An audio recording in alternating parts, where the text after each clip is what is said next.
Bienvenidos, Hare Krishna. Continuamos con la lectura del Bhagavatam. Hoy, texto 29 en el capítulo 18. Om Namo Bhagavate Vasudevaya. Om Namo Bhagavate Vasudevaya. Om Namo Bhagavate Vasudevaya. Abhutapurva Sahasam Ksutridvyam Arditatmanam Brahmanam Pratyabhut Brahmam Matsaro Manyurevacham. La traducción es la siguiente. Oh brahmanas, la ira y envidia del rey, dirigidas hacia el sabio brahmana, no tenían precedentes, ya que las circunstancias le habían provocado el hambre y la sed.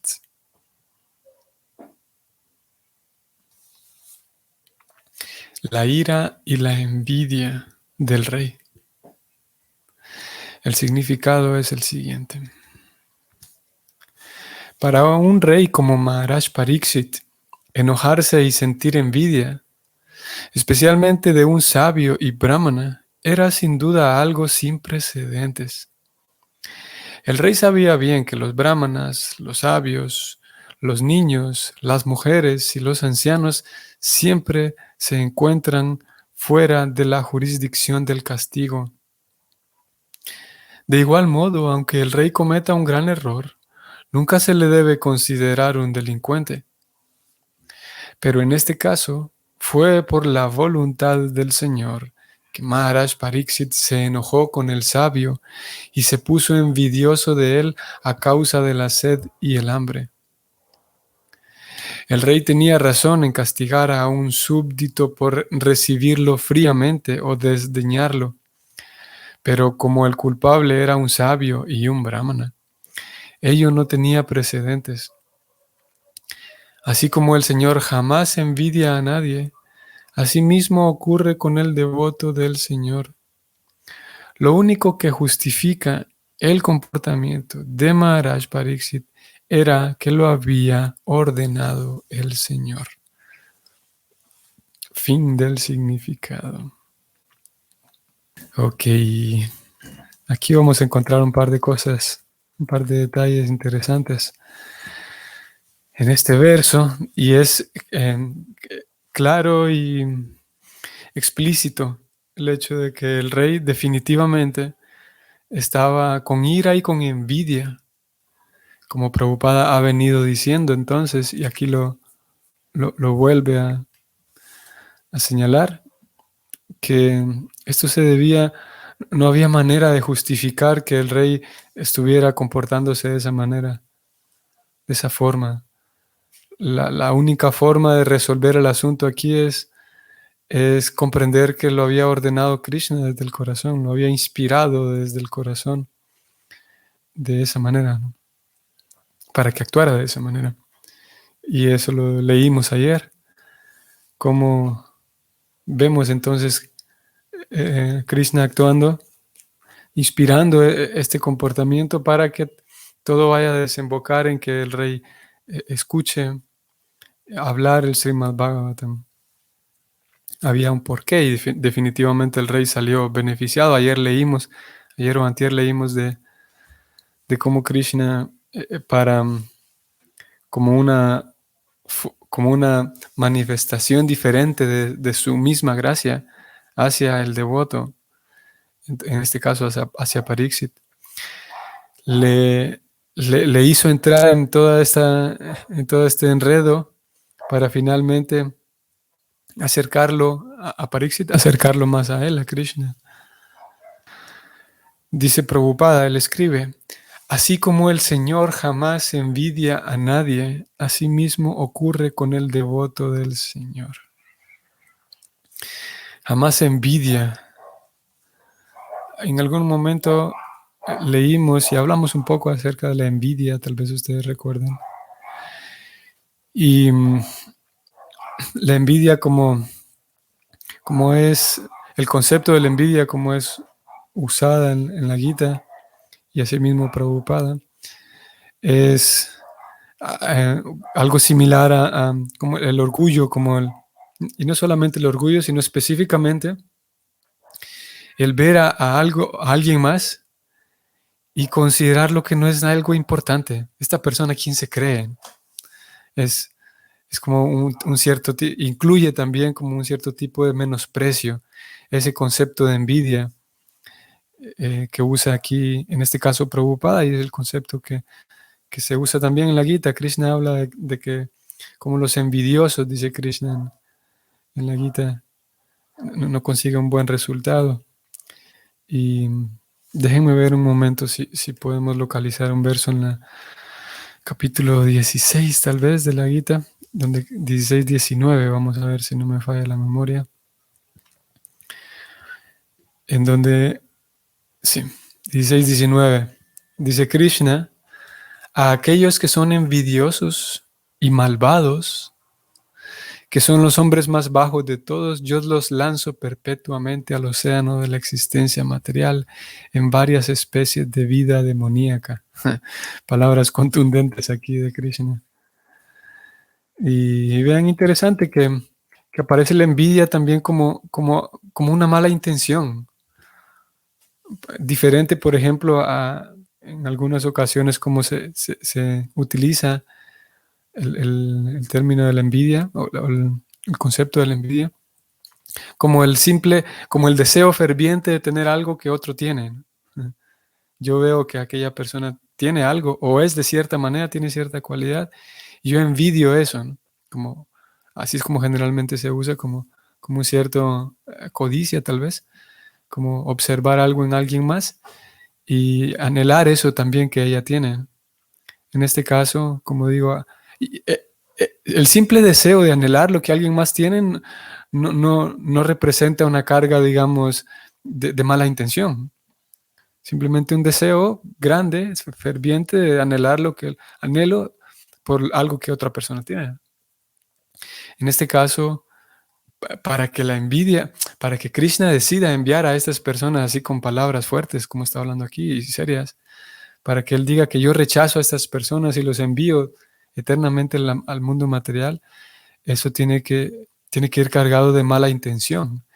Y Krishna entonces aquí agrega que a quienes son envidiosos y malvados, vamos a entrar en este verso y vamos a leer cómo Prabhupada habla un poco también aquí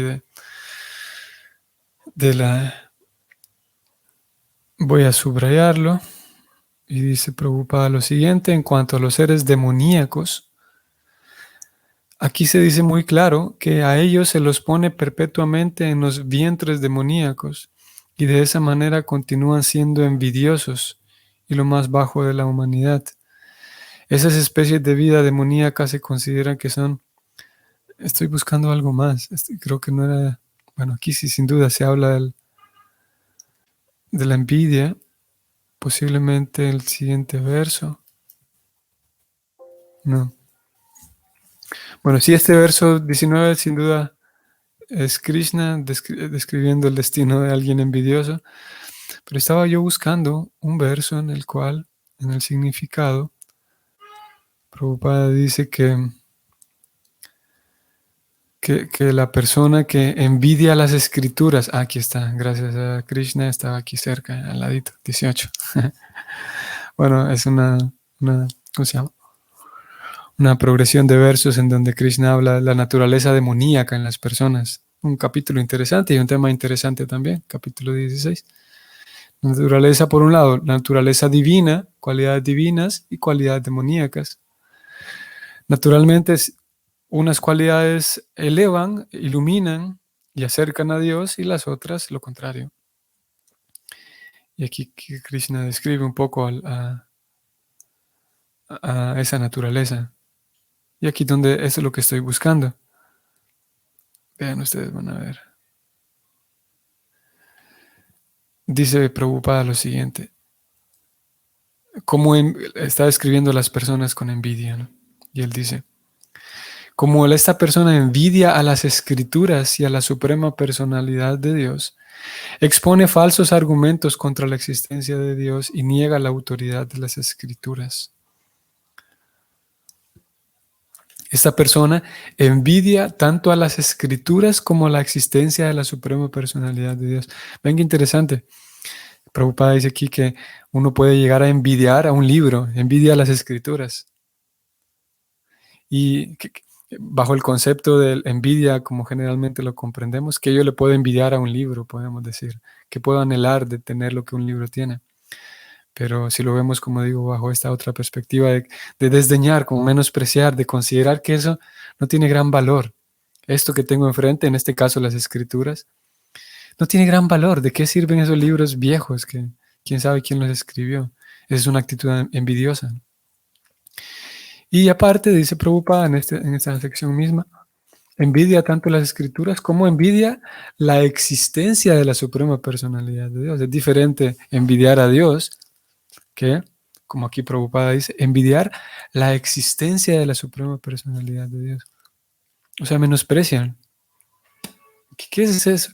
Eso de que Dios existe y esa actitud como de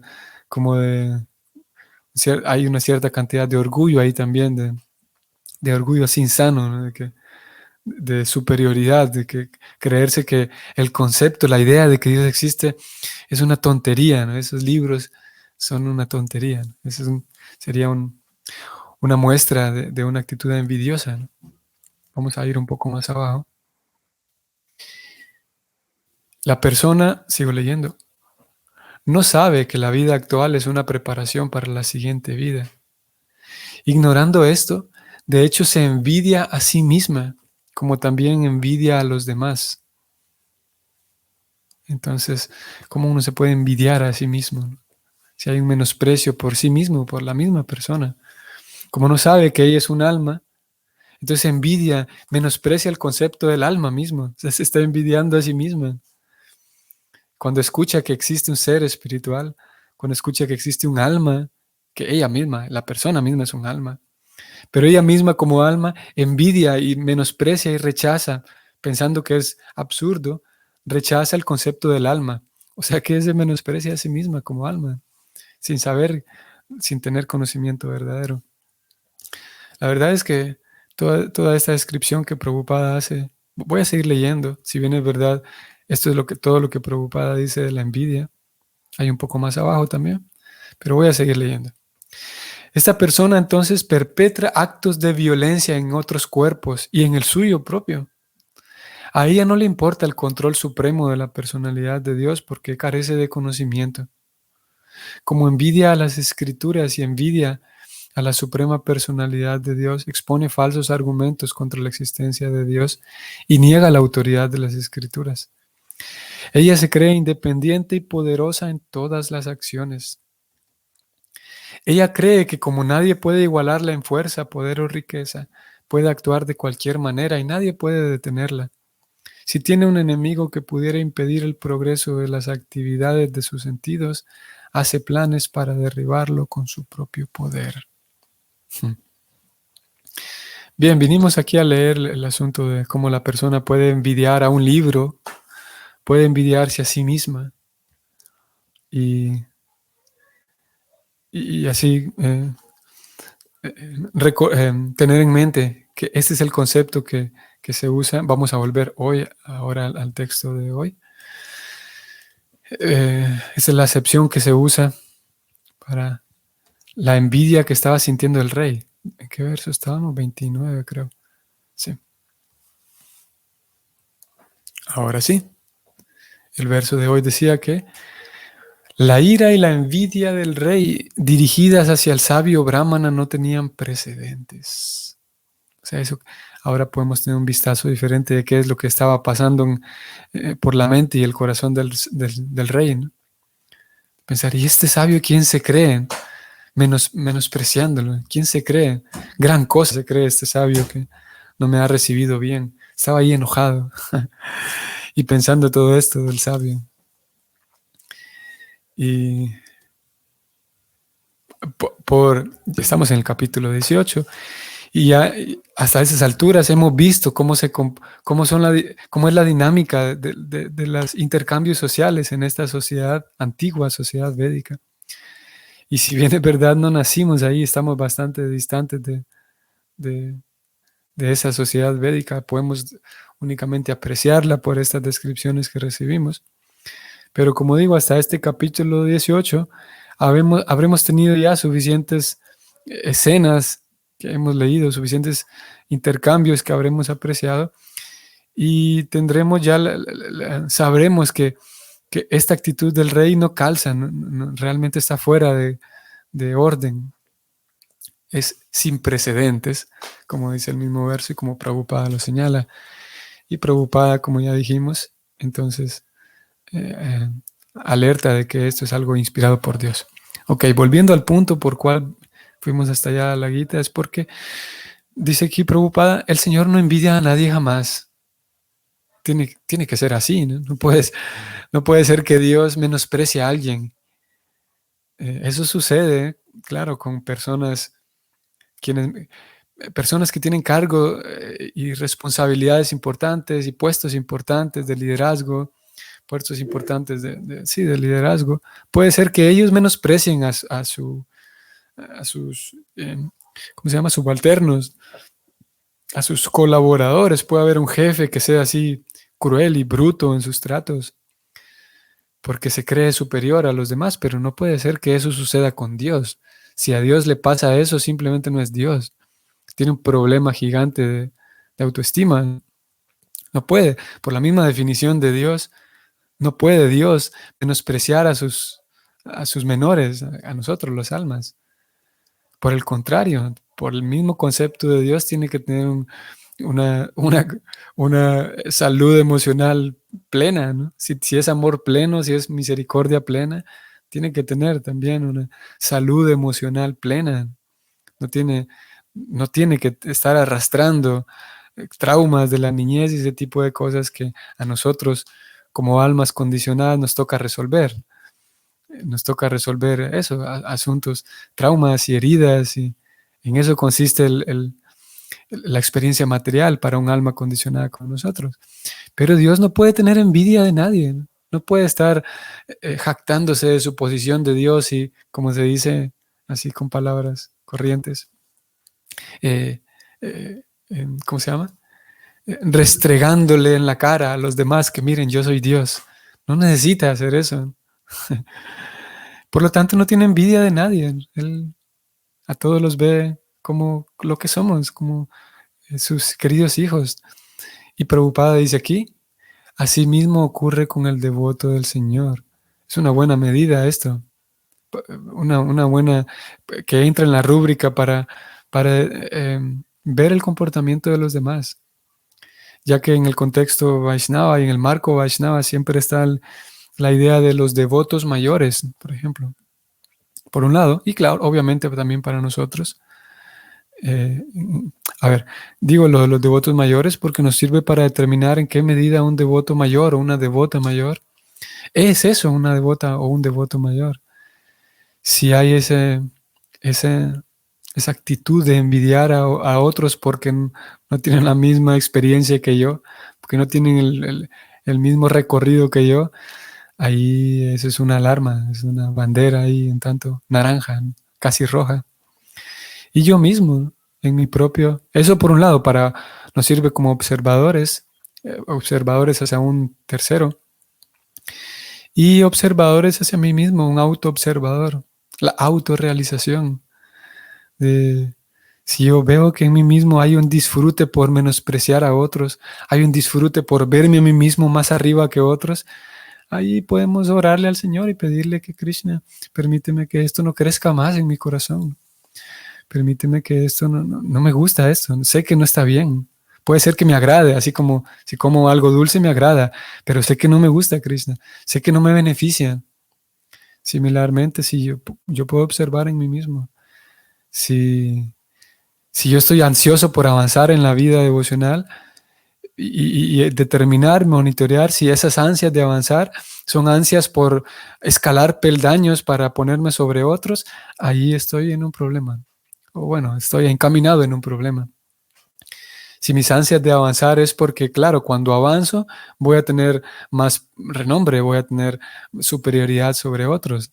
Allí hay una, en el fondo, tal vez no tan en el fondo, ahí internamente hay una envidia que estoy ansioso por avanzar, pero por envidia, porque menosprecio a los demás y yo necesito estar ahí más arriba. Así que la envidia. Y en ese monitoreo que nosotros podemos hacer de nosotros mismos, el, el- el pedir resguardo, ¿no? Por esa razón es vital el, el estar refugiado, se dice, el concepto, la forma en la que se presenta así, el conseguir el refugio, el, el- el descansar en la presencia de un devoto, que tal vez ustedes lo recuerden, yo perdí ya la lista, el número, hace 3, 4 días atrás, voy a ver si lo puedo localizar rápido, aquí en este mismo capítulo donde hemos venido leyendo. Y Prabhupada dijo que aquí creo que fue texto 13. mm, Prabhupada señalaba que un devoto del Señor no es así fácil de encontrar, es muy difícil encontrar un devoto del Señor, un devoto puro, Prabhupada decía. Vamos a ver si fue aquí. No. Prabhupada señalaba que es muy difícil encontrar la compañía de un devoto puro.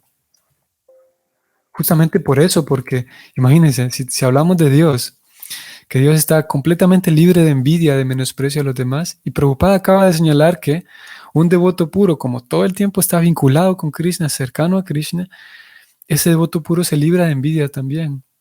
Por lo tanto, si uno logra encontrar el refugio, el resguardo, para uno descansar en la presencia de ese devoto puro, porque por fin aquí tengo a alguien que no me envidia en ninguna medida, ni siquiera en una medida muy mínima. Sabe muy bien qué es lo que soy y no está esperando menospreciarme porque yo soy un torpe, un idiota y él es un devoto puro. Jamás. Por esa razón se pide no se le pide, sino que se recomienda que el devoto inicial, antes que cualquier otra cosa, encuentre un refugio en un devoto puro. Y es muy interesante porque ni siquiera es que encuentre un refugio en cualquier devoto, porque entre comillas, cualquier devoto significa que hay la posibilidad de que ese, entre comillas, cualquier devoto exprese con envidia o se relacione conmigo, que soy un devoto inicial, se relacione con envidia. Por lo tanto, ese devoto o esa devota va a necesitar echarme en cara de que él sí es mejor que yo. Y eso va a ser nocivo para mí como persona, como devoto inicial.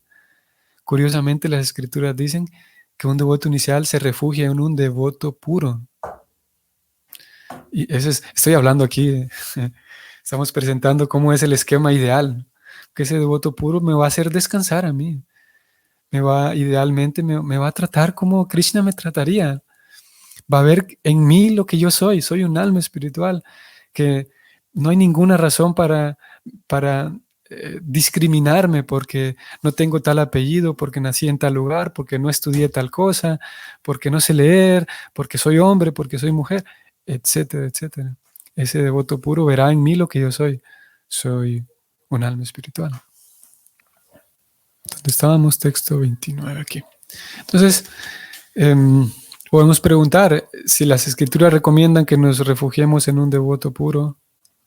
¿Cómo hacemos? Si es difícil encontrar un devoto puro. Todo lo que hemos hablado hasta aquí tiene sentido, ¿no? Es razonable.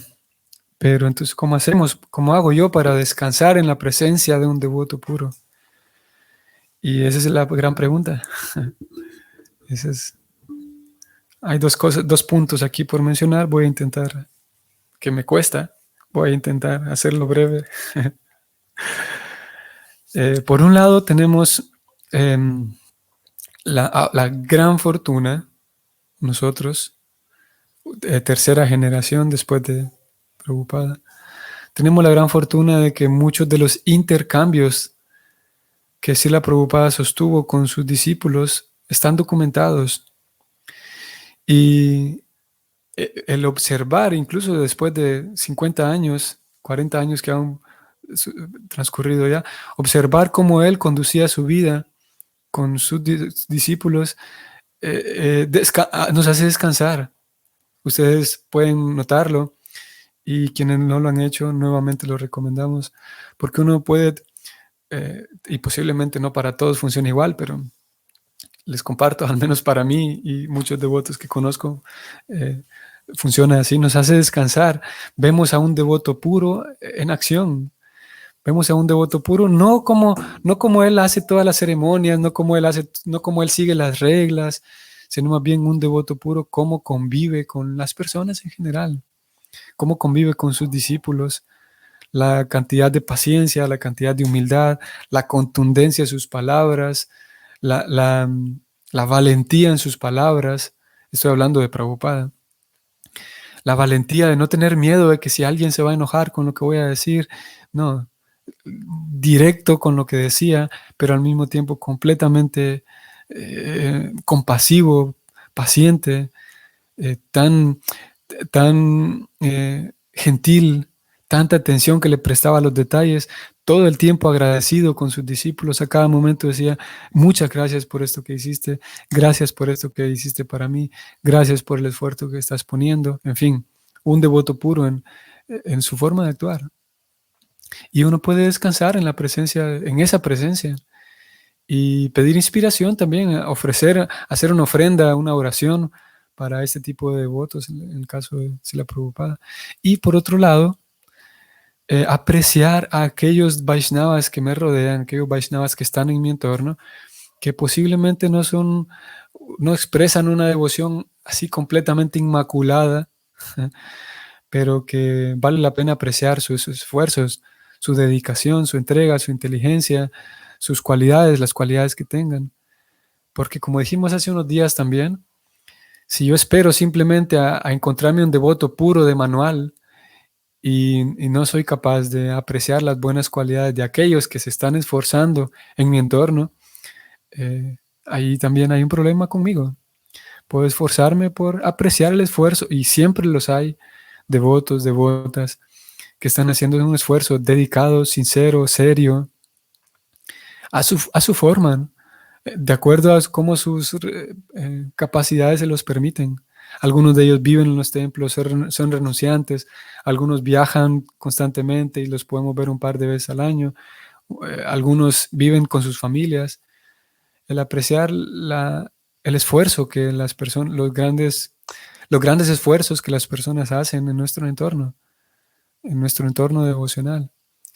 En ocasiones también eso implicará apreciar los grandes esfuerzos devocionales de personas en nuestro entorno que no necesariamente practican y participan del ambiente Vaishnava, del ambiente Hare Krishna. Personas que tal vez por nuestra familia o lo que sea, personas que están muy dedicadas a su forma, a su manera de concebir a Dios, dedicadas a Dios, a una iglesia, por ejemplo. Y eso nos puede inspirar. Apreciar esas cualidades devocionales, sin duda que hará que avancemos en nuestra vida devocional y que nos vayamos limpiando de esto tan nocivo como es la envidia. Bueno, yo planeaba leer el segundo verso también, el siguiente después de este, porque el significado de hoy era corto, pero en fin, salió bien y nos quedamos hablando aquí de la envidia. Ok, saludos Ariadna. Voy a leer aquí tu comentario. Buenos días también para ti. Logré ir al templo el domingo pasado con Yamuna. Buena noticia. Me da mucho gusto eso, Ariadna. Espero que hayas tenido y yo sé que sí, que hayas tenido una bonita compañía con Yamuna. Y espero que haya sido un día agradable y provechoso en la visita al templo. Espero que te hayas sentido bien. Y qué bueno, realmente me da mucho gusto. Hare Krishna. Bonito día para ustedes y primero Dios nos vemos mañana. Hare Krishna.